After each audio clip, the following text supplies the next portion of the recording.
आनंद वर्धन भाई साहब, मैं आपके पास आना चाहता हूँ कि जो आलोक भाई ने कहा कि परसेप्शन नैरेटिव, ये सारा सपना, आप सपना क्या दिखाते हैं। तो मोदी जी तो सपना दिखाए थे अच्छे दिनों का, और इन अच्छे दिनों में 2014 में जो सपना दिखाया था और लगा लोगों को कि हाँ, जो ये नोटबंदी हो गई, जो काला धन का हंगामा था वो सब खत्म हो गया, और जो है सब बढ़िया होने जा रहा है। लेकिन और उसके चक्कर में 2019 में चुनाव हुए, मुसलमानों को देश से निकाल दिया जाएगा या पता नहीं क्या क्या हो जाएगा, हिंदू राष्ट्र बन जाएगा, जो स्वप्न था। वो सारा स्वप्न जो है 2019 के बाद, 2019 में उनका फायदा मिला, लेकिन उसके बाद वो स्वप्न सारा जो है वो टूटता हुआ दिखाई पड़ा। चाहे कोरोना काल हुआ, चाहे और सारी चीजें हैं, हिंदू मुसलमान समाज जिस तरह से बटा, या एजुकेशन के लेवल पे, और एक ऐसा चेहरा बनता है जिसमें आता है लगता है कि भ्रष्टाचार को लेकर के कि झूठ बोल रहे हैं प्रधानमंत्री। जो मोदी जी हैं वो सच नहीं बोल रहे हैं, अपनी जनता से झूठ बोल रहे हैं। और जिस मजबूती से भ्रष्टाचार को लेकर के 2014 के पहले खड़े थे, वो 2014 के बाद 2019 में आते आते जो है, और आज देख लीजिए कि वो जिनको कहते हैं आरोपी ठहराते हैं, उन्हीं के साथ उन्हीं को मंत्री बना देते हैं। तो उत्तर प्रदेश की जनता पे क्या इसका आसार है, इसका आधार है, इसका असर है, और क्या जो वहाँ सरकारें जिस तरह से विधानसभा स्तर पे बनाई गई, वो पहले जो है मायावती बड़ी मजबूत वहाँ दिखाई पड़ती थी, लेकिन लोकसभा चुनाव में 2014 में वो जीरो पे आ गई। फिर जो है बड़े समाजवादी पार्टी के जो नेता है वो मुखिया बने, उत्तर प्रदेश के मुख्यमंत्री बने, और लेकिन जब आते हैं 2019 के चुनाव में तो उनकी स्थिति भी अच्छी नहीं रहती। हालांकि अपनी सीटें उन्होंने शुरुआत में बचाई थी, 2 सीटें, लेकिन वापस उपचुनाव में गंवा दी। तो इस तरह से अभी दोबारा आ गए योगी आदित्यनाथ जी। तो क्या उत्तर प्रदेश की जनता को ये जो बीजेपी की सरकार है, वो योगी आदित्यनाथ हो और मोदी जी हो, ये ज्यादा बेहतर लगती है, या अब उनसे मन भर गया है, जो स्वप्न दिखाया था मोदी जी वो कहीं टूटता हुआ, दरकता हुआ नजर आ रहा है। धनंजय भाई, मैं थोड़ा सा, मुझे क्योंकि जो मेरी आपकी बात हुई और जो मैंने जिस विषय को समझा है वो थोड़ा फर्क है जो आलोक भाई कह रहे हैं।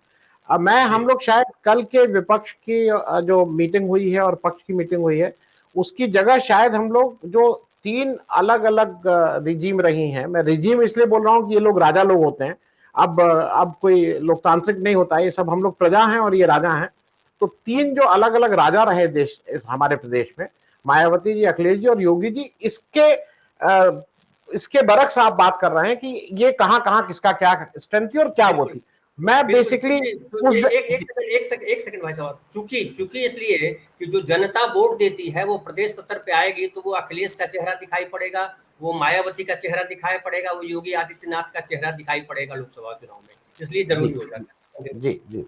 तो मैं थोड़ा, और अच्छा ये भी एक विचित्र सी चीज है कि उत्तर प्रदेश में 89 के बाद 2007 में हम क्लियर मेजोरिटी देने लगे। उससे पहले हम क्लियर मेजोरिटी उत्तर प्रदेश में स्टेट उसमें नहीं देते थे, मंडल के बाद।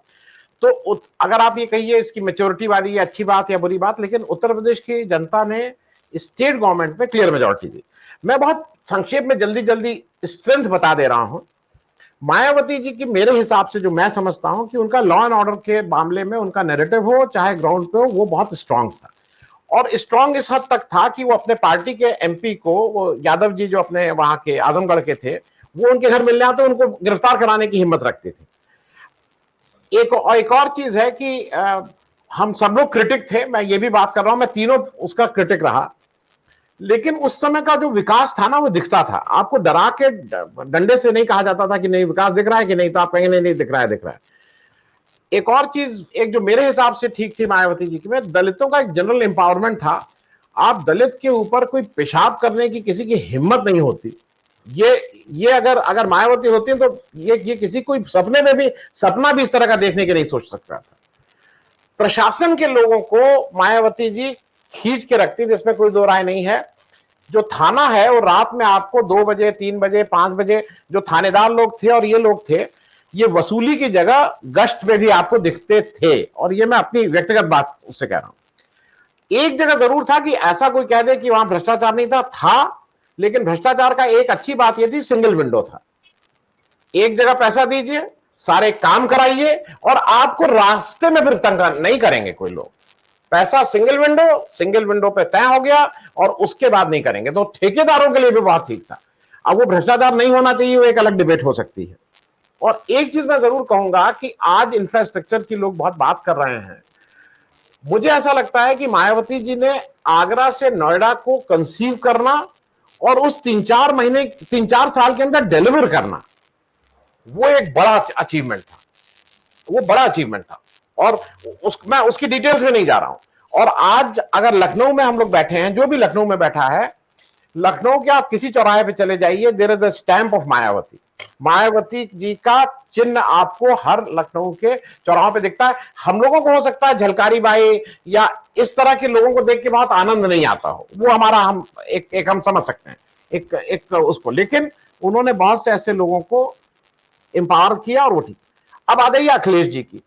अखिलेश जी का जो बहुत बड़ा, मैं जो सबसे बड़ा मानता हूं कि उनका एक बड़ा काम, उन्होंने लैपटॉप बांटना शुरू किया था, जिससे वो एक बड़े उस तबके में घुस रहे थे जो छात्र, और जिससे फायदा मिले चाहे ना मिले वोट का, क्षेत्र का ठीक था। लेकिन फिर वही था, वो मुलायम सिंह जी के और जो पुराना स्कूल था उनके दबाव में आके वो 2-3 साल बाद वो स्कीम खत्म हो गई थी।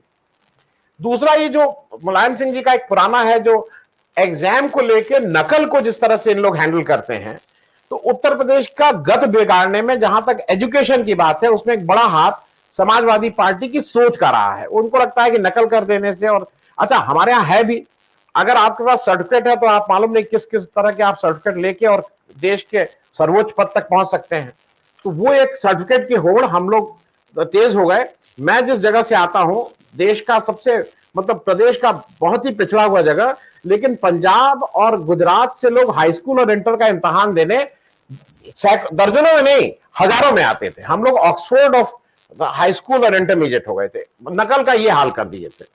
लेकिन अखिलेश यादव के एक चीज मैं फिर कहूंगा, इंफ्रास्ट्रक्चर पे जोड़ दिया था। लखनऊ आगरा का अभी तक का मैं उसको बेहतरीन, जितने हाईवे कोई बना ले, लेकिन मैं लखनऊ यूपी में the best highway Lucknow Agra का है, और जो डिलीवर हुआ है टाइम से। ये भी चीज है, मैं इसके अगेंस्ट हूं, मेट्रो के अगेंस्ट हूं मैं, जो इस तरह से मेट्रो की जाती है, क्योंकि ये आम आदमी के आप हाथ से कुछ छीन के दे रहे हैं। लेकिन हैविंग सेड दैट, मेट्रो को कंसीव करना और डिलीवर करना ये अखिलेश यादव का काम था। मैं इसलिए, एक जो इनकी जो सबसे बड़ी दिक्कत थी, एक जाति विशेष का बोलबाला था, इसमें कहीं कोई दो राय नहीं। जब रिक्रूटमेंट आप करते थे, दिक्कत क्या थी कि रिक्रूटमेंट, मिठाई है आपके पास 1 किलो, खाने वाले 1 लाख, तो जो 1 किलो की मिठाई आप जब बांटेंगे तो और केवल एक जात विशेष में दे देंगे, तो वो रिसेंटमेंट होना, वो बहुत ज्यादा वो नहीं थे, लेकिन वो एक रिसेंटमेंट था। और ये सारी सिंगल इंजन सरकारें थी। ये सरकारें जब यहां थी तो इनकी एक होस्टाइल सरकार सेंटर में थी। अब आ जाइए जो हमारे 2017 में योगी जी वाला डबल इंजन सरकार। अब ये जो इवेंट मैनेजमेंट जो गुजरात मॉडल सीखा था, उसको हमने कई गुना, अब हम 35 करोड़ पेड़ इस बार लगा रहे हैं। तो 17 से अब तक हमने जितने पौधारोपण किया होगा, तो शायद हम अफ्रीका से ज्यादा पेड़ हमारे यहां होने चाहिए, शायद। तो अब हम इवेंट मैनेजमेंट को एक नई हाइट पे ले जा रहे हैं। हमारे यहां धार्मिक अनुष्ठानों का बोलबाला हो गया है। अब हम ऑफिशियली पुष्प वर्षा करते हैं। हमारे इंस्पेक्टर, हमारे अफसर, पुलिस के अफसर वर्दी पहन के धार्मिक अनुष्ठान करने में कहीं पीछे नहीं रहते हैं। और एक और चीज जो संविधान के अगेंस्ट है, हमारे प्राइम मिनिस्टर और गवर्नर साहब धार्मिक अनुष्ठानों में भागीदारी करते हैं as prime minister, as governor. और ये हैविंग सेड दैट, मैं एक बात इसलिए जोड़ दूं, वो यहां के प्रदेश, उत्तर प्रदेश के किसी भी उसको जरा भी नहीं सोचते हैं। जहां पे इन्होंने राम मंदिर का फिर से वो सब किया, वो ईस्टर्न यूपी का है, उस पे ईस्टर्न यूपी के प्रभाव हैं। चौमासे में भाई साहब जाके प्राण प्रतिष्ठा कर रहे हैं। चौमासे में हमारे यहाँ कोई धार्मिक अच्छा काम इस तरह का नहीं किया जाता है। हमारे यहां अगर आप अच्छा काम कर रहे हैं और अगर आप शादीशुदा हैं, तो आपकी पत्नी को बगल में बैठना होता है। आप बिना पत्नी के कर रहे हैं, वो ऐसे ही खंडित है पूजा, वो पूजा ठीक नहीं है। आप एक काम और, ये लोग कहते, मैं हिंदू हूं और मैं प्रैक्टिसिंग हिंदू हूं। छोटी दिवाली के दिन एक घूरे पे एक दिया जलाया जाता है, घर में बड़े बूढ़े कहते हैं पीछे मुड़ के मत देखना, नहीं तो दरिद्र आ जाएगा। हम कुछ 8-10 लाख दिए छोटे दिवाली के दिन जला के दिवाली मना देते हैं, तो दरिद्र नहीं, दरिद्र के बाबा जी आ जाएंगे भाई, अगर आप हिंदू धर्म की बात कर रहे हैं तो। और एक चीज और मैं लास्ट कह के खत्म करूंगा, एक चीज जान लीजिएगा, वो क्यों हुआ अभी बहुत कम समय है। योगी जी 2017 में अपने गृह प्रदेश में अपना बाई इलेक्शन अपनी सीट हार गए थे, अपनी सीट हार गए थे। और 2017 के जो नायक थे केशव मौर्य जी, जो ये मानते थे कि मैं अध्यक्ष था, मैंने जिता के लाया, वो 2022 आते आते अपनी सीट हार गए थे। तो इसमें बहुत सी चीजें निहित हैं। आनंद भाई साहब, ये बतलाइए कि जो जैसा कि कहा अभी सुनील जी ने कि जब मायावती की सरकार होती तो दलितों पे पेशाब करने की बात तो बहुत दूर की बात है, दलितों के खिलाफ सोचने की भी बात नहीं थी। लेकिन इस पूरे जो है 2014 के चुनाव में मायावती तो जीरो पे थी। उस समय तो अलग हवा थी मोदी जी की और दिल्ली में सरकार बदलनी थी। और लेकिन जब 2019 की बात आई तो मायावती जी को 10 सीटें मिली। मतलब लोगों ने समझा कि मायावती जी को लाना चाहिए और मायावती जी के वोट इंटैक्ट हुए, समाजवादी पार्टी साथ थी और जो सारा हुआ। लेकिन अभी मायावती जी एकदम सुस्तावस्था में है, सुसुप्तावस्था जिसको कहते हैं, कि वो जिससे लगता है कि सो गई।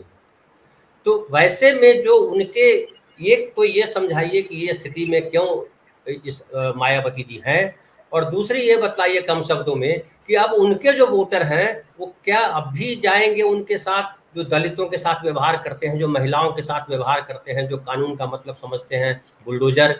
क्या लगता है आपको? जी, मैं पहले माफी मांग लूं भावेश जी से और नागेंद्र जी से। मैं मुझे कहीं पहले से प्री डिसाइडेड था, तो इसलिए माफी मांग ले रहा हूं। तो मैंने आग्रह किया था धनंजय जी को छोड़ने का। मैं जल्दी जल्दी दो तीन जो आप कह रहे हैं, देखिए वो सुसुप्ता में है, और अखिलेश जी भी पूरी नींद से जगे नहीं है। वो भी सोने की कोशिश बार बार कर रहे हैं, जग नहीं रहे हैं। उनको पब्लिक जगा रही है, या उनको लग रहा है कि मुसलमान मेरे पास से भाग जाएगा, तो इसलिए वो जगने का, लेकिन जगा नहीं पा रहे हैं अभी भी ठीक से। वो थोड़ा जगते हैं फिर सो जाते हैं, वो भी वो नहीं। और कारण सबको पता है, कारण ईडी, सीबीआई, इनकम टैक्स और कई कई तरह की और जो सरकारी एजेंसी, कारण ये है, ये सबको पता है। मैं दो तीन चीजें इसलिए जोड़ दूं क्योंकि उस तरह से भी दर्शकों को एक बार समझना चाहिए।